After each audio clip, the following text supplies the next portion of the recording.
Come, kingdom, come. Come, young nation. Come one, come all. Mind the creed is carved in the wall. Land of the free and home of the brave. The stones throw away from master and slave. America is great and Americans delight. God must mourn the day we made her face white. It's the end of night, time for a new dawn. Our bodies spent, we must go on, go on. The wretched, the homeless, we may leave at the door. Children tossed in the waves, refused at the shore. No matter, our land of strong borders will rise. Suffocated and cursed, trapped by blind eyes. Enough. Open your hearts and let patriotism in. With sandpaper faces, we choked out the sins of our fathers we sing, our flesh and our kin. If only the world aches and endures the blessings of your pale skin. Come, young nation, come 2020. America will be great, and the chorus will portend. Make America great again, and again, again, again, again, and again. Again, again, again, and again. Are we doomed ever to regress and drown in our story? So, come, kingdom, come.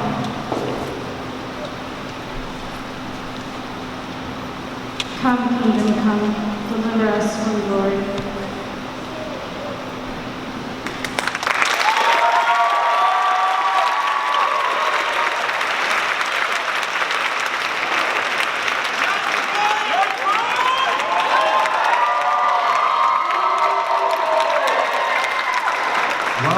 Welcome, faculty, staff, students, and most importantly, our newly admitted class of 2021 family. Give yourself a round of applause. For those of you who haven't heard about Fabric started approximately 17 years ago when students at Revisit decided to put on an African fashion show for the newly admitted candidates. Since then, Fabric has grown and grown, incorporating elements of art, dance, and song, all the while staying true to its original purpose. You see, Fabric is a celebration of the African diaspora and its influence on cultures all across the world. It is an extension of the values that we as an HMS family hold near and dear to our hearts. You see, at HMS, we believe that diversity is a necessity. It is something that helps build community, sparks creativity, and most importantly, allows us to connect with patients who come from different backgrounds than ourselves. We believe here that everyone, no matter their race, gender, sexual orientation, or religion, deserves a space that is both inclusive and supportive. Fabric has become this vehicle with which we can share our values with you guys, all the while celebrating a culture that has given us all so much. This year, the theme for the show is Gbongbo, which means roots in Yoruba, a language native to Nigeria. This year, we're trying to bring Fabric back to its original roots, and this theme celebrates the supportive network our class has found in HMS and all the diversity within it.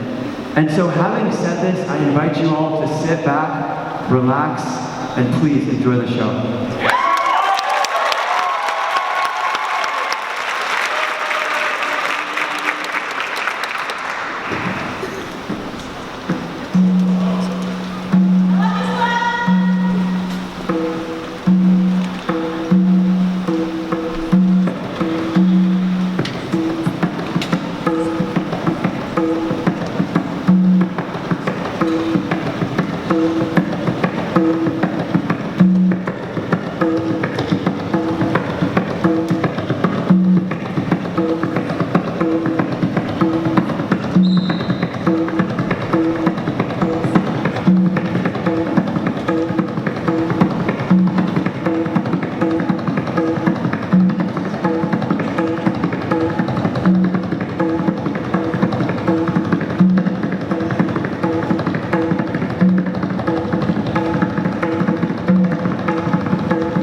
going back to our roots. What you know about our roots? Come on and celebrate our roots. We're going back to our roots. We're going back to our roots. What you know about our roots? Come on and celebrate our roots. We're going back to our roots.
on climbing and don't you die, 'cause every rung goes higher and higher.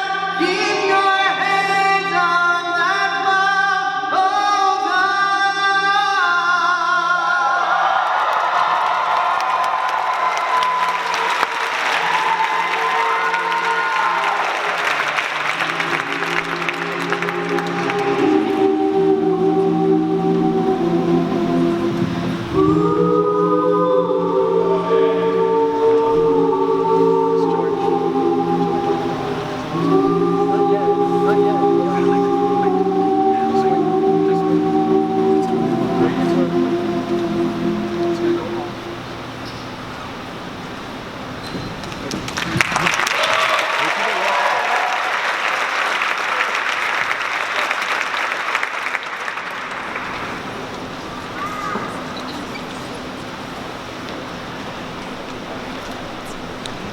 No freedom in chains,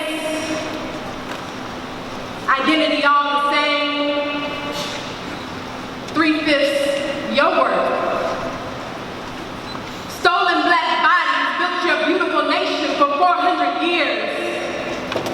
Your republic, your one nation under God, indivisible with liberty and justice for all. Where was justice for those black bodies? They tried to bury us. They tried to bury us, but instead they spread our beauty and our roots grew deeper around this world, and even more stemmed from the tears of our pain, our captivity, your independence. For 400 years, our seeds built nations, our roots enriched cultures, our trunks shouldered the hate and flowered resilience. But the world has forgotten these black roots.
First and foremost, I'd like to acknowledge that these words are not my own. This poem was written by Sincere, a Somali-British rapper and poet. He wrote this piece as an attempt to analyze some of the historic and modern implications of racism and slavery, as well as white supremacy and their effects on people of color. And I'd like to also acknowledge Andre Hinton for accompanying me on piano.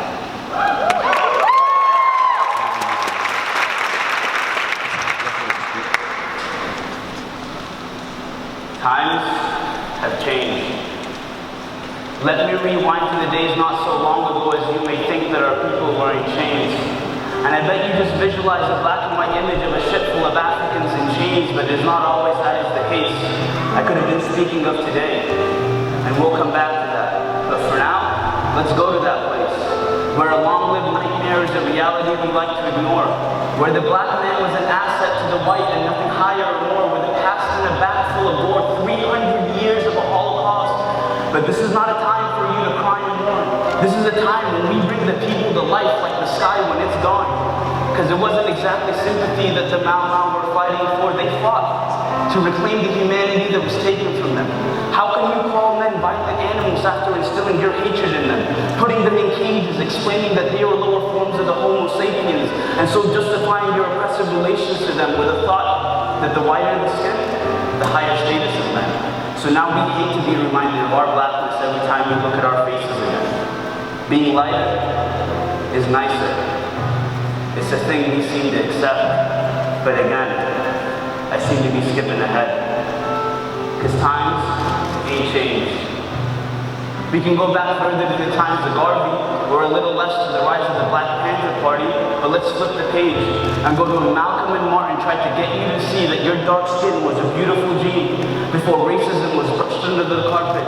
And it was after a long period that the youth were asleep that Martin had a vision, and of course it was a beautiful dream, but Malcolm reminded us that if you have to, then you must shoot to be free. And they call that crude and extreme. But let me enter the mind state of an ex-slave after the trade was abolished. A sign that reads no niggers or dogs is a thing very usual to see. I would love for you to sit there and explain to me what the Constitution reads, but words are just words. I demand that you prove them to me. Because the strife had my language, culture, history, name, and religion removed from me.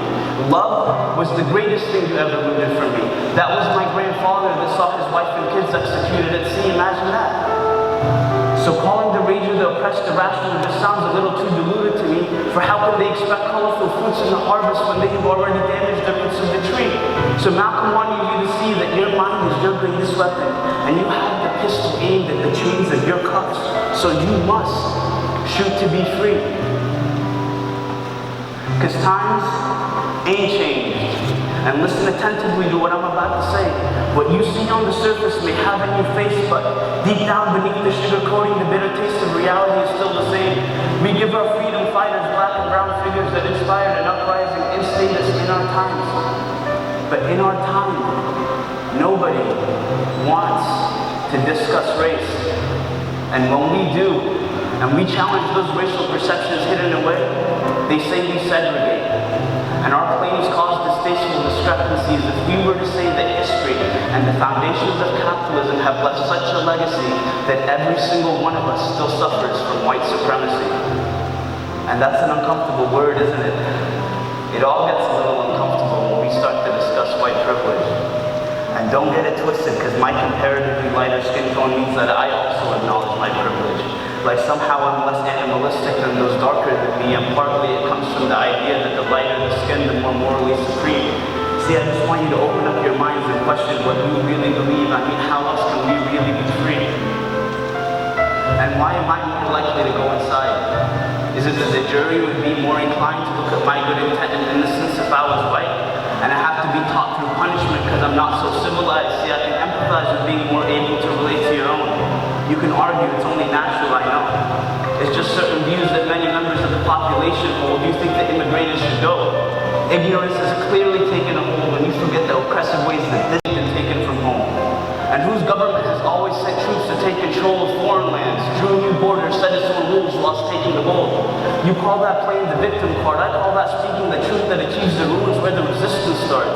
Because we fought wars in our minds before they lit up the dark, before our ideas exploded and the shrapnel ripped us in half. Man down, I took a hit to the heart. Man down, I need a lift to Allah. Because times ain't changed. Hear it from an immigrant African Muslim, trust me, I can relate. I could have been another kid from this state, slave to the system, instilled with hate. And we tried our hardest not to be filled with pain, though certainty couldn't see past race. And most police couldn't see past the criminal they subconsciously see in our face. And that cycle of discrimination could have been the reason that half my friends didn't see past grades. The only way out they could see was money from the C-class grade. And my talk was only talk when I tried to say that we are great. It hurts that I failed most times. I knew that they were good-hearted, so I hope they never changed inside, because I knew that Allah had the key to the jails in our minds, but social conditioning had been destined to change in your eyes. The history teachers should never take blame for their crimes, but the way history told our tale isn't right. Columbus was a power-hungry conqueror who tried to wipe out the native tribes, but it's like they celebrate his life. So where's the change in times? The United States claims to be humanitarians of the greatest type, but they go to our lands and they take what they like. We got a black hawk down with a snake inside, and kids playing on sight. Though I owe the world to the teachers that gave me the time, and to my parents for showing me the way to the light, that I will be a slave to none other than He who created I. Everyone has a story, and that's a little taste of mine. See, I believe that we can find peace and fight for it at the same time. So in the name of every struggle ever faced in our lives, by any means necessary, we will race to our freedom in these racist times.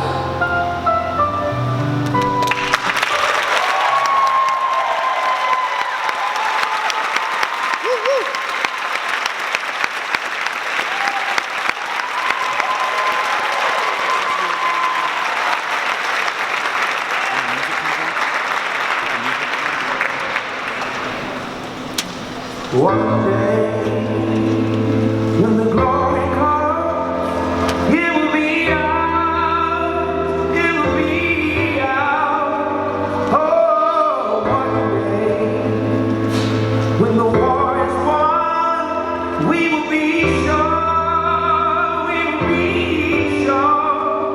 Oh, glory, glory, oh.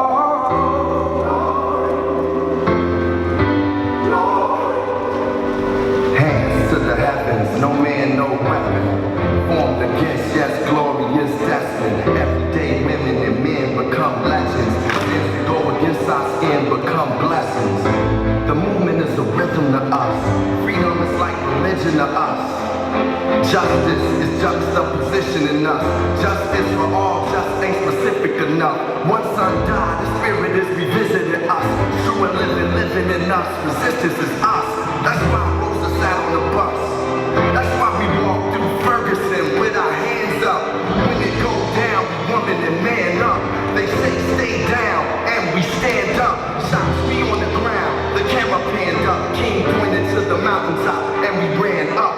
One day, when the glory comes, it will be ours, it will be ours. Oh, one day, when the war is won, we will be sure, we will be sure. Oh, glory, glory, oh.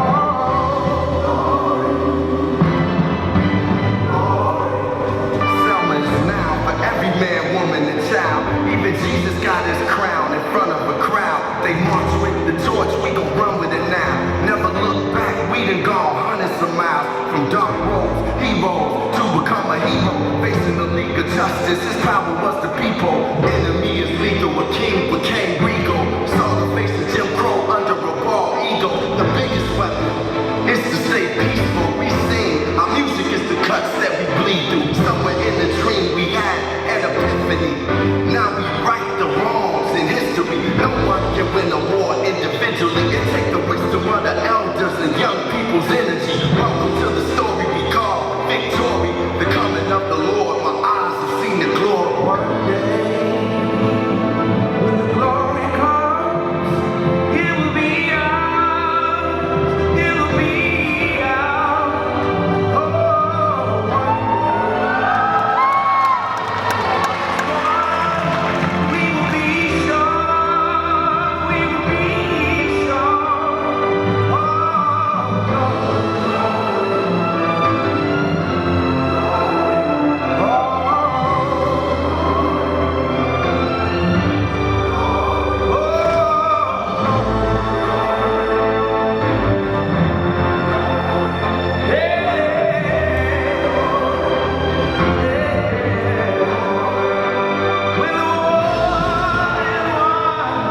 Yes, Sloane.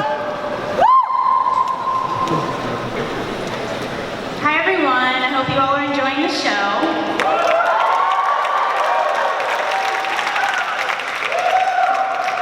My name is Sloane Mebane. I'm a first-year Pathway student here, and I'm the co-creative director of Fabric this year along with Kusner.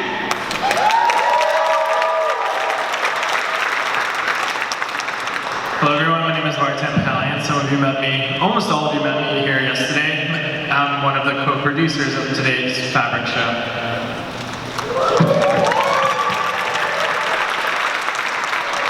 My name is Cara, and I'm also a first-year Pathway student here at HMS, and I'm the other co-producer.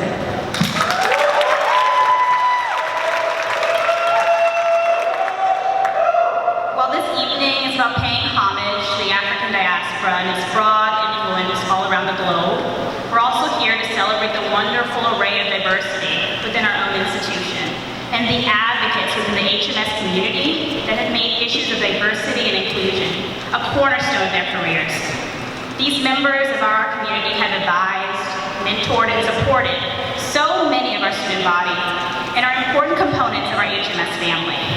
And so, in the tradition of Fabric, at this time we're presenting 2 awards in recognition of these honorees' efforts to promote diversity and inclusion here at HMS. So Dr. Rhonda Bentley-Lewis is Assistant Professor of Medicine and Endocrinology at MGH. Her research includes patient-oriented investigations of mechanisms by which diabetes and pregnancy may promote subsequent maternal cardiometabolic disease risk. Besides her research interests, Dr. Bentley-Lewis serves on several committees within Harvard Medical School, including the HMS-HSDM Dean's Committee, the Joint Committee on the Status of Women, where she serves as the first African-American faculty chair in its nearly 40-year history. Dr. Bentley-Lewis has dedicated much of her career to mentoring students both at residency programs at MGH, as well as medical students here at HMS. Since 2009, she has served as a faculty advisor to the Women of Color in Medicine and Dentistry group here at HMS. There, she has formed bonds with students and provided integral mentorship to so many women that have passed the doors of HMS. For her work as a mentor, she has received such honors as the Excellence in Mentoring Award from the URM Medical Student Mentorship Program, as well as the Excellence in Mentoring Award in the Visiting Clerkship Program Valued Advisor Award from the HMS Office for Diversity, Inclusion, and Community Partnership. And so tonight, on behalf of the class of 2020 and the Fabric leadership team, we're honored to recognize Dr. Bentley-Lewis tonight.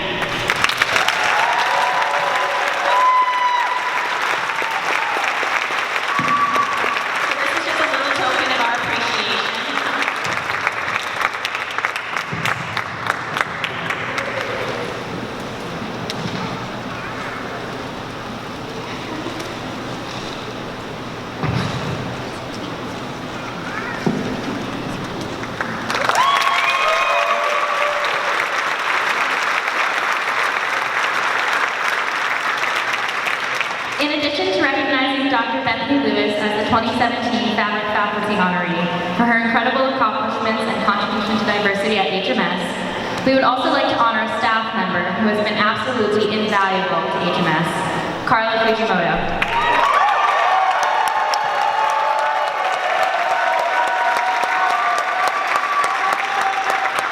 Cara worked at Harvard Medical School for 36 years. 21 of those years were spent in the Office of Student Affairs. During her time at HMS, she dedicated herself to all of the students here. As many of you know, Cara retired in March, and while it brought much sadness to all of us to see her go, we are so incredibly happy for her as she embarks on this new journey.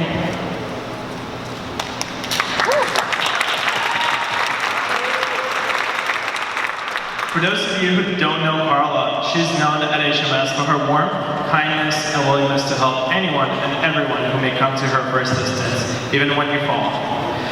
In her role in the Office of Student Affairs, Carla worked closely with the Office of Recruitment and Multicultural Affairs and was instrumental in many programs and events whose purpose was to promote diversity at HMS.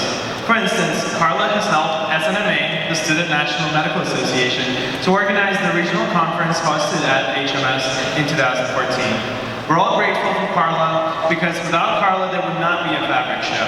17 years ago, when Sierra Washington had the idea to create a class-wide event to celebrate the African diaspora, Carla encouraged her and supported her into making it a reality. We want to share with you some thoughts from those who have worked closely with Carla that describe her contributions to diversity at HMS.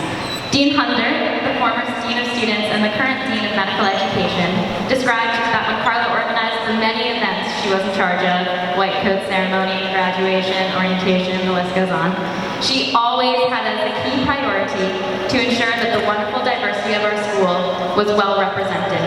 When faculty, staff, or students are called on for roles at these seminal events in the life of the school, Carla's values have mirrored those of HMS, Hsdm, and we all know how important that is. From Dean Oriole, the Dean for Community Engagement, and the former Dean for Students. What Carla did was truly unique was to treat everyone with the same love, support, and respect. She treated everyone as an individual with their own personal story. She had no preconceived notion of who you were. We hear a lot about unconscious biases, and most of us have some that our actions give away. Carla's way of supporting and encouraging all students put her in the rare category of providing unbiased equity in everything that she did. So, Carla, thank you for all that you have done for HMS, and for that, we'd like to present you with the 2017 Fabric Diversity Award, and it's only a small token of our gratitude for all that you've done.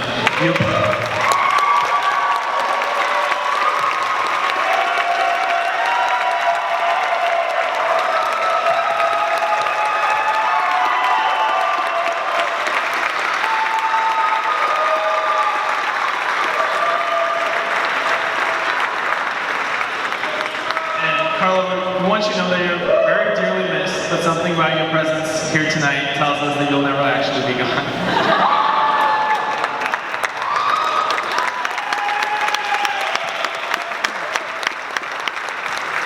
And so at this time, we'll be taking a brief 10-minute intermission. We'll fall in intermission with the rest of the Fabric show.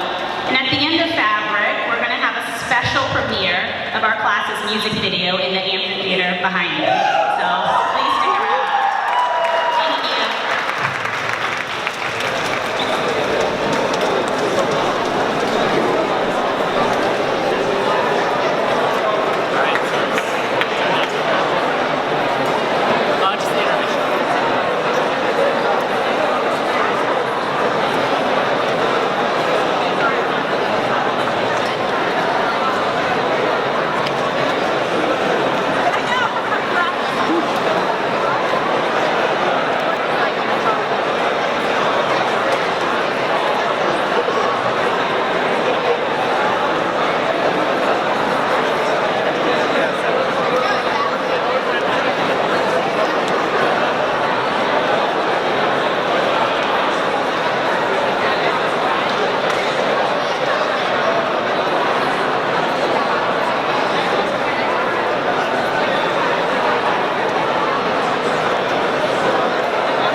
Sloane endured aggression from most camps for his relationships with men and whites.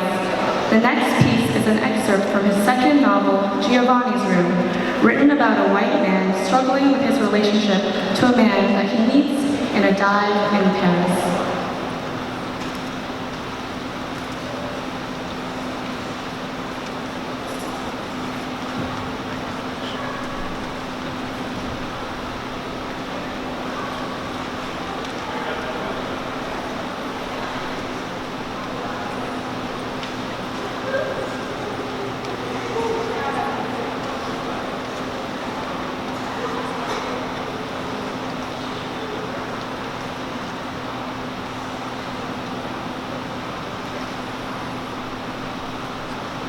That was how I met Giovanni.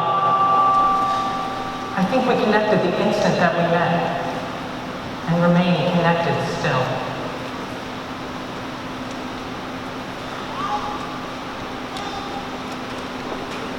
Until I die, there will be those moments. Moments seeming to rise up out of the ground like Macbeth's witches. When his face will come before me.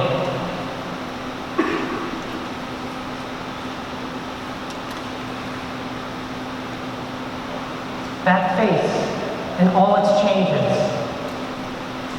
When the exact timbre of his voice and tricks of his speech will nearly burst my ears. When his smell will overpower my nostrils.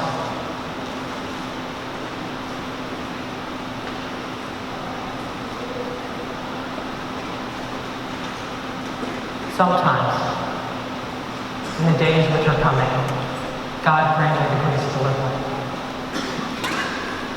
In the glare of the gray morning, sour mouth, eyelids raw and red, hair tangled and damp from my stormy sleep, facing over coffee and cigarette smoke, last night's impenetrable, meaningless boy, who will shortly rise.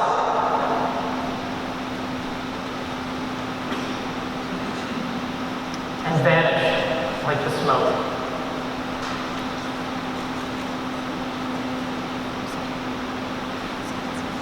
I will see Giovanni again.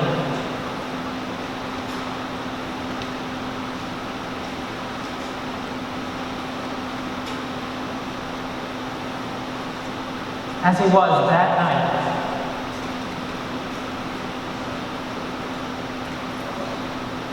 So vivid. So winning. All the light of that gloomy tunnel trapped around his head.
In 1964, the musical The Roar of the Grease Paint, The Smell of the Crowd was produced.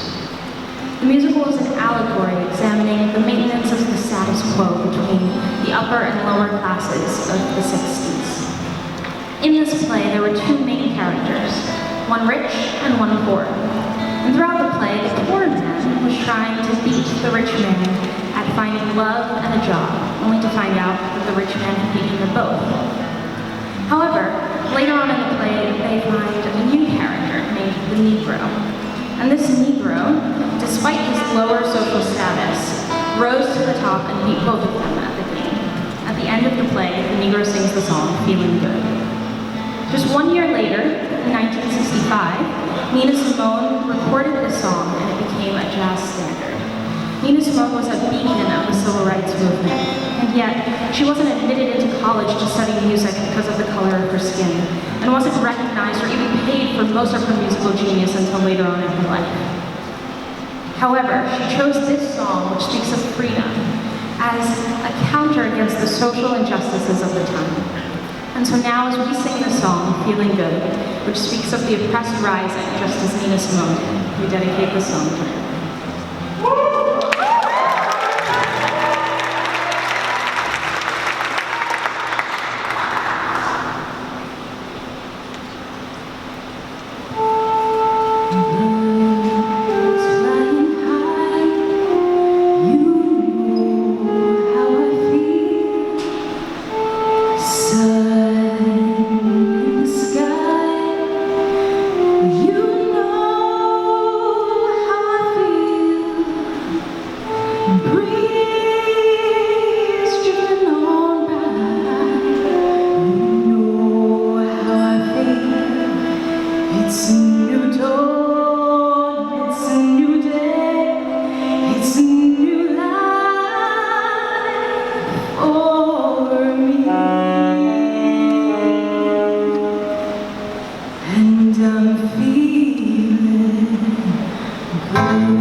Tree.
manicure, get your hair did. Boy, you live and swing a two-stop. Let's get it's the greatest two-stop. Don't let them think how you bury two-stop.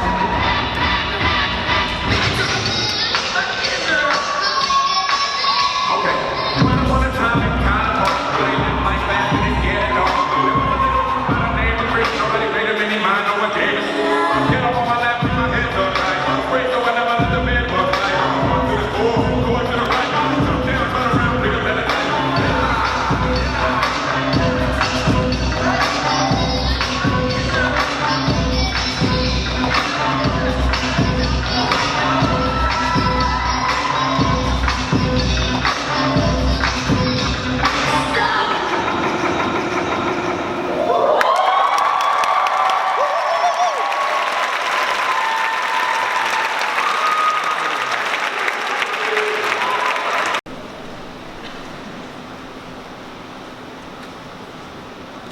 Let me tell you what they say about me. I'm a rapist, an illegal alien, a criminal that will simultaneously steal your job and sell you drugs. I am responsible for the economic demise of this country. I hide in the shadows. I undermine the American system. I'm backwards, voiceless, oppressed, stuck in a patriarchal society. But I'm also malicious, conniving, sneak across your borders and into your country, slip through the cracks of the system, as I rejoice in a war that you created that tore my life apart. Because hey, at least it means I get to be in America. I am the color of my skin, living in the inner cities with fears of being shot by a drive-by bullet, by an uneducated thug who has nothing to lose because our schools ain't never been no good, whose only work is dribbling the ball or rapping the next hit dance song. My sole presence is a threat, a gun hidden, ready to turn against any civilian, a police officer, or my own brother. To be honest, I had no idea That I threaten America so much. Because I was too busy feeling like I was the one being threatened. Let me give you some examples. There's a prison too shameful to be on American land, dedicated entirely to the imprisonment of my people. There's a police force in this nation purely dedicated to carrying out deportation raids. They take anyone who may look like an illegal alien. I've started to wonder who will pick up my child from school if I don't make it home one day. I am still 6 times more likely to be incarcerated than a non-black citizen for the same exact offense. I can't breathe. And on the street corner of the mosque in Brooklyn that I grew up praying in, there's a video camera labeled NYPD that points directly at the entrance. Because being a devout Muslim is justification enough for them to violate my Fourth Amendment right to privacy. What's natural on me has been plagiarized, pumped and plastered my lips, hips, and thighs. Faceless bodies cast aside, invisible. When will the black woman be recognized for her beauty? You have turned me into a dirty deal by threatening to defund cities that try to protect me. In exchange for money, all you ask is that police departments turn me over for deportation. When black folks fell victim to the crack epidemic, we were met with a war on drugs, given jail cells for our addiction. As white America succumbs to the grips of the opioid epidemic, it's a public health crisis with treatment and rehabilitation instead of incarceration. Palestinian, Muslim, hijabi, female, there were no more threats left for me to offer. But that still wasn't enough. A new executive order signed, banning me from entering a country that I was already a part of. New policies have pushed us deeper into the shadows. I will not report a crime against me. I refuse to seek medical attention. You stood there while children chanted, Build the wall. Keep them out. lock them up, so loudly it drowns out my self-dignity. We turned a blind eye to the violence against Muslims, and all of a sudden it surrounded every aspect of my life. I could collect all the Ivy League degrees, but my hijab would still have you questioning every word that comes out of my mouth. Work twice as hard, get half as much credit. It's just the way things are, they say, for the last one to arrive. America, you say you are afraid, but believe me, I'm not the enemy like you're making you believe. You say you are afraid, but you choose to see a whole group of people as the problem and silence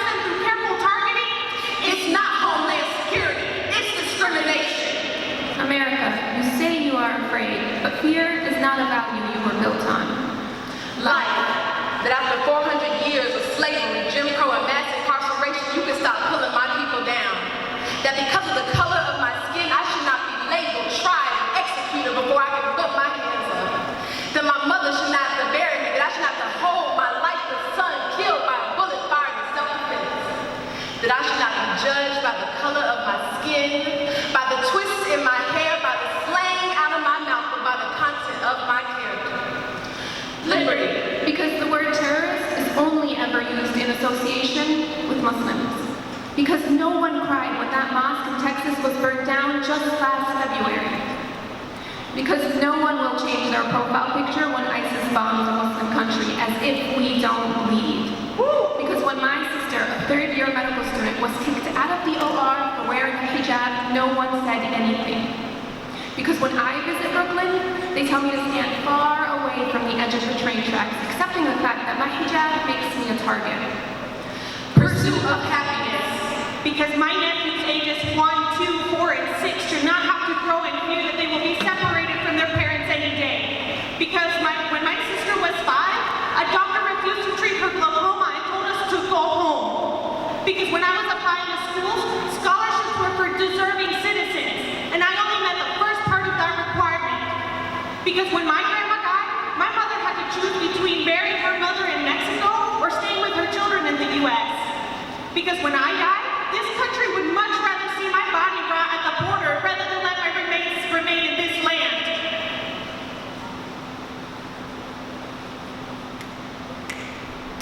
America, have you already forgotten you were built on the backs of slaves and the graves of Native Americans? Have you already forgotten that you were built out of immigrants?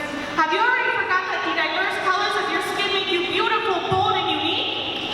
What will it take for you to remember?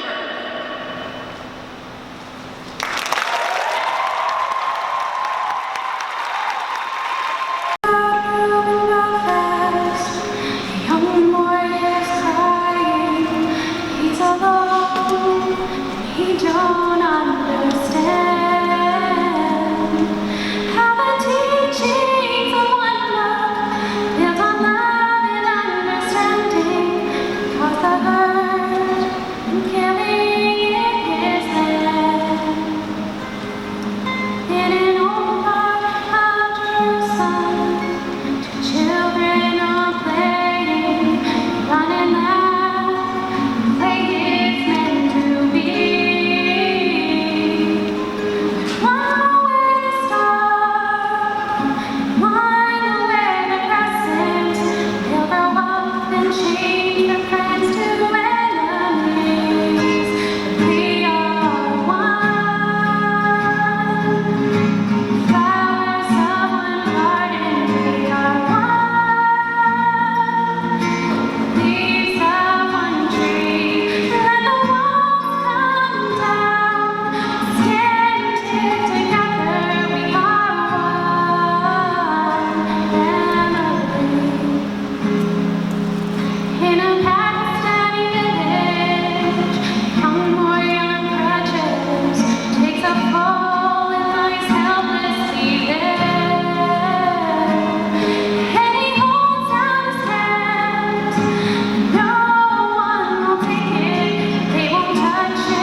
wondering why I'm up here. This is not on the program. That's okay. So I want you guys to have references to what was going on. So we all know that this class of 2020 is in medical school. And those of you guys who are doctors, who have been through medical school, can attest that this was not easy. This has been over hours and hours, hundreds of hours of work, months of planning. And I first want everyone to give a thanks to the class of 2020.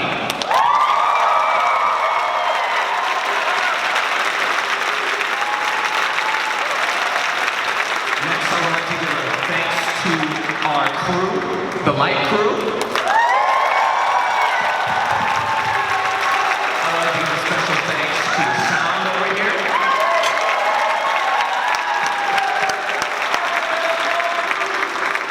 But with all that help, there is a group of people who spent an enormous amount of time during this. I would like to call it the Fabric Leadership Team. After coming in, I just want to let you know something. Harvard only admits a certain type of people. They don't just admit smart people. They admit amazing people. Amazing leaders for tomorrow. So congratulations to you being here, because you must be amazing. And how many doctors do you know can do all of the stuff that you see today? It's pretty amazing. Now, the people you see up here, I'm gonna call you by name. Mr. Vartan. Everyone give it up for Vartan.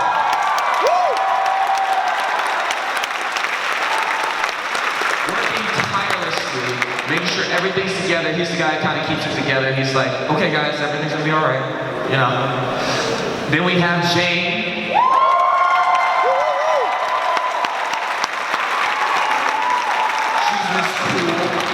You know, she's not really smiling. There you go, there you go. We're missing John, by the way. John, come on up here. Yeah, you'll be down. Okay, cool. Now we're going to Cara. Look at that smile. Cara is one of the people that's like, tell me what you need done, and we'll get it done. And she just got it done just like that. And now I'm waiting for John to come up, but I'll keep stalling. So we also have another person here. Oh, there he is. Woo! Come on, give me a high five. Come on, buddy. John Kusner, one of the smartest people I know, is one of the masterminds behind the planning of this. And he spent tireless hours doing this while still killing it in class. And lastly, but not least, Sloane.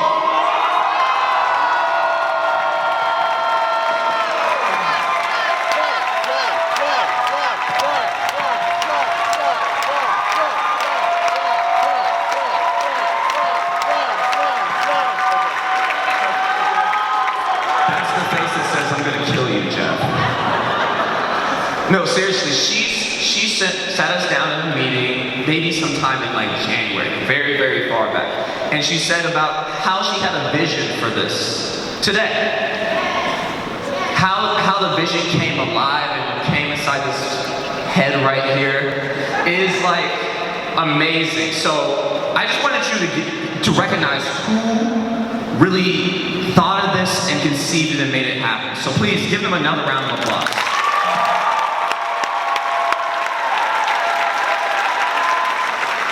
So again, we got some flowers, and go get yourself something nice for dinner. All right.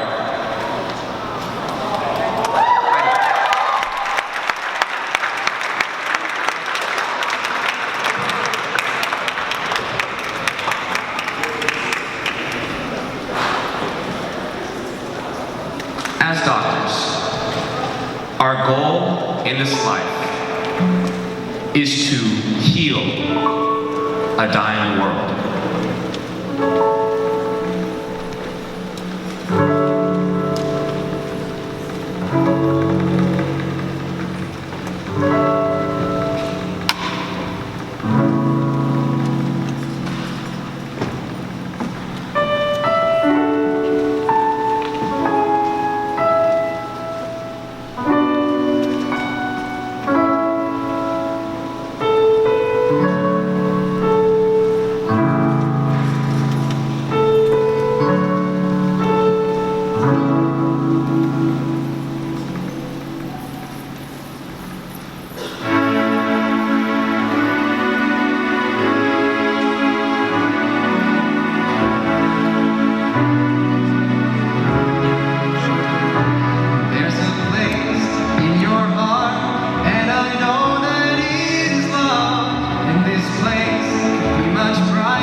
Alrighty. So you can all have a seat. Thank you all for coming out tonight. I'm going to go off script for a few seconds. A lot of you all have been asking myself and my classmates, you know, why Harvard? Why did you come here? Like, what convinced you? And I hope tonight we really were able to answer that question. Because here at Harvard, we truly are a tightly knit community and we truly do embrace diversity. And I want you all to know that. So please, one more time, let's give a round of applause to my amazing and inspiring classmates for putting on this show.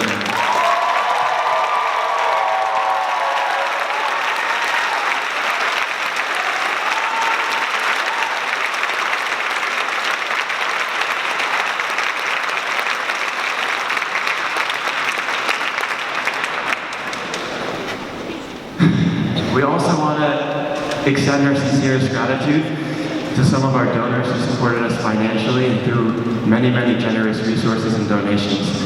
So thank you so much.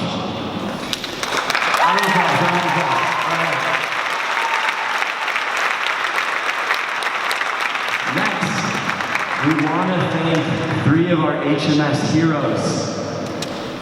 So when I call your name, please stand up and please give them a warm round of applause, okay? Number 1, Rosa Soler, please.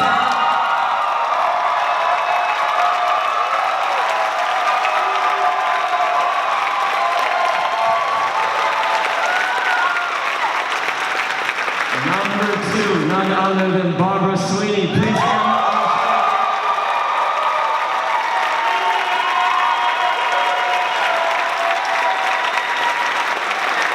And our celebrated author, Denise Brown, please stand up.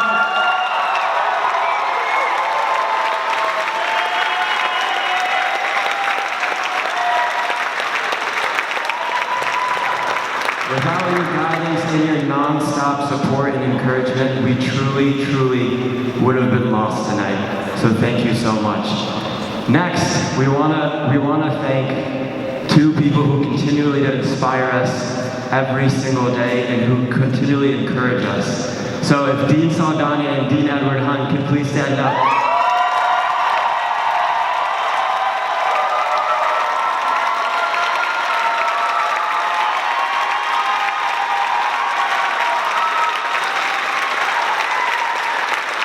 If you want to know why HMS is so great, it's because of these 2 individuals. So if you get a chance tonight, just please thank them for everything they've done for this incredible school. All right, now we have a very special surprise for you. There's been a team that's been working absolutely non-stop, hours and hours for months and months, putting together an incredible video for you guys. So I'm gonna call them up on stage and please congratulate them. Abra.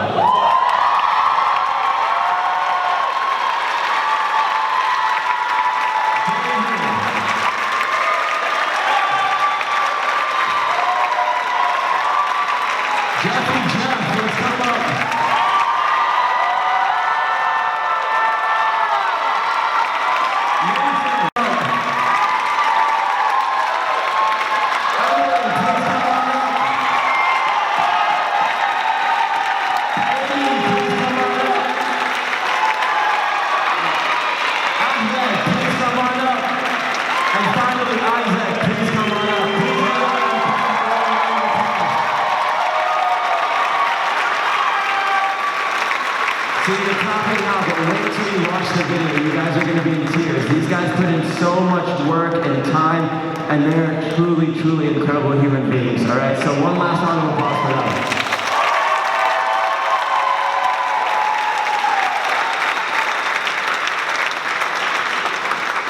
Thank you all so much for coming to Fabric tonight. We really hope you enjoyed the show.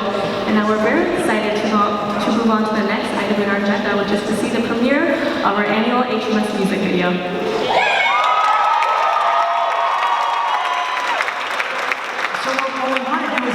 First our admitted students, and then our faculty, the staff, and all their guests into the TMEC amphitheater. So we have our lovely ushers. We have Sarah Osmolsky over here, and we have Jason Young over there, and they are going to guide the admitted students first. We just ask that our faculty stay seated just for just a couple of minutes. So would the first row just of admitted students please just make your way into the amphitheater, and then we'll get right with the faculty. Thank you very much. For our current students and classmates, we will be having a second showing for you. We just want to make sure that the admitted students and the faculty can all fit into the amphitheater.